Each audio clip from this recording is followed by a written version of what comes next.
If you're with us Sunday morning, you know that we talked about that important calling on our lives based on the gospel of Jesus Christ, his life, death, and resurrection for our salvation. And what does that mean for us in response to that message and how we live our lives, prioritizing our relationship with Christ and living that out in our everyday lives? And so we're going to continue in this section in 1 Corinthians that really is diving deeper into the gospel message as we've been talking about in this series through 1 Corinthians on problems and solutions in the church. Well, in this section on the gospel, we're going to begin chapter 2 in 1 Corinthians this coming Sunday, and we're going to talk about gospel clarity.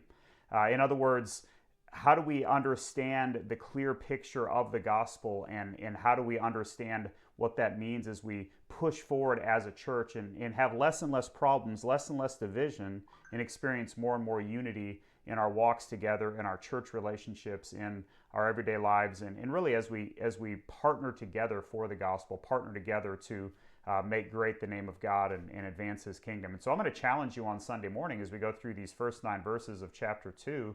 I'm going to challenge you to really prioritize the right things. And when we think about that, when we think about prioritizing the right things, who determines what the right things are? Well, of course, God's word determines that. Let's let God's word determine what is right and what we should be prioritizing as a church and as individual followers of Christ. And so we're going to look at really a few priorities for gospel clarity. If we really want to make clear the gospel message in our lives, in our church, in our ministry, what are the priorities that we need to focus on? So we're going to talk about that. Of course, none of this is an exhaustive list. We're not going to cover every priority on Sunday morning, but I think the first 9 verses of chapter 2 really give us a clear picture of where to begin with that. How do we really prioritize the right things as followers of Christ, as a church that follows Christ together? So looking forward to seeing you Sunday morning at 9 o'clock for our prayer gathering, 9:30 for our family groups, and then of course at 10:40 for our worship celebration. And then of course, don't forget, Sunday evening is our annual fall festival, beginning at 3 o'clock, ending at 7 o'clock. A great time of delicious food with our fish fry and everything else that's going to be here available. Hay rides,